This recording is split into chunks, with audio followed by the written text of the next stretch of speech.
Hello and welcome to part 3 of my journey into obscure horror games. If you've made it this far, I want to thank you for tuning in, and if you've missed any of the other parts, I'll place info cards and links in the description below. Today we'll be taking a look at the intriguing and mysterious Nanatsu no Hikan Senritsu no Bishou for the Sega Dreamcast. As this is likely the conclusion of my obscure horror games trilogy, it remains to be seen whether this episode will be on par with The Good, the Bad and the Ugly, or sink to the lows of Superman 3.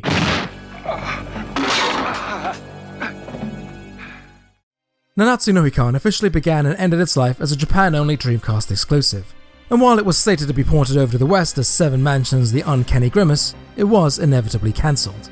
This is likely due to poor sales numbers and the release of another little-known survival horror game that came out a couple weeks later. Most Western gamers will be familiar with the adventures of Chris and Claire, though many may not be as versed in the escapades of Kay and Reina. Well, thanks to a couple of Nanatsu no Hikan devotees, a fan-made English translation of the game will now make that more of a possibility. So instead of Nanatsu no Hikan Senritsu no Bishou, we now have Seven Mansions Ghastly Smile. I have to say that the translation is thoroughly impressive, and it's evident that a lot of work went into making it. And that's a good thing for non-Japanese speaking players, as you'll need all the help you can get understanding the plot of this game. If you've ever played a survival horror game of the late 90s or early 2000s, then you're already familiar with and expectant of an insane, zany story, and Seven Mansions is no different. What starts out as a harmless pleasure cruise in search of your best friend teacher Ernest, slowly unfolds into a nonsensical plot of illicit human testing. Super species, comical villains, damsels in distress, giant mechs, mankind's destruction of nature, and questionably designed pendants. There's also this gem of a scene.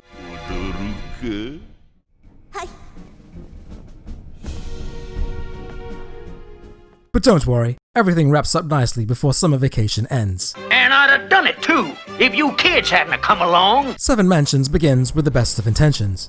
There's two character paths that offer the same story from different perspectives, and each has a distinct type of gameplay. Reina is the brains of the operation, and prefers puzzles over combat. Now, when I say puzzles, I really mean Mensa IQ level testing. You'll be collecting memos, examining gene maps, mixing leaves, and tinkering with MS-DOS. Kay, on the other hand, is your shoot first, ask questions later kind of guy. Don't worry about that, that's from the game's bonus 2-player deathmatch mode. And speaking of 2 players, this game actually features a short co-op campaign version of the main story, which is really impressive for a game of this era. However, as always, there's no one around willing to pick up that second controller.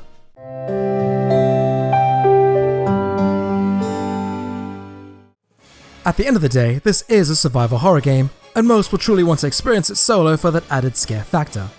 I'm sad to say though that you won't find it here. There's the creepy groans, interesting enemy types, but it just doesn't come together. Take Seven Mansions' version of the liquor for example.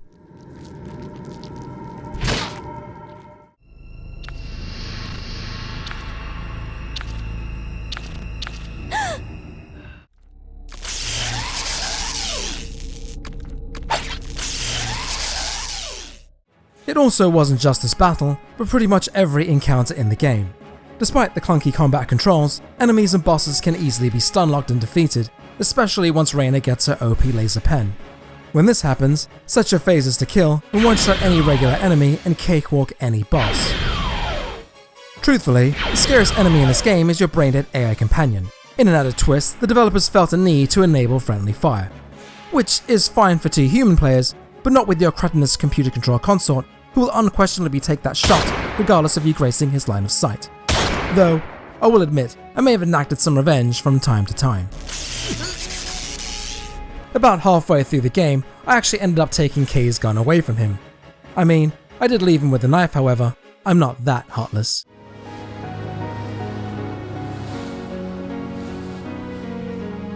Don't do it, Reina, he's not worth it.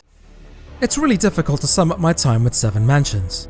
The game's hidden gem status makes it so appealing to try, especially now that the game is translated and more accessible to players outside of Japan.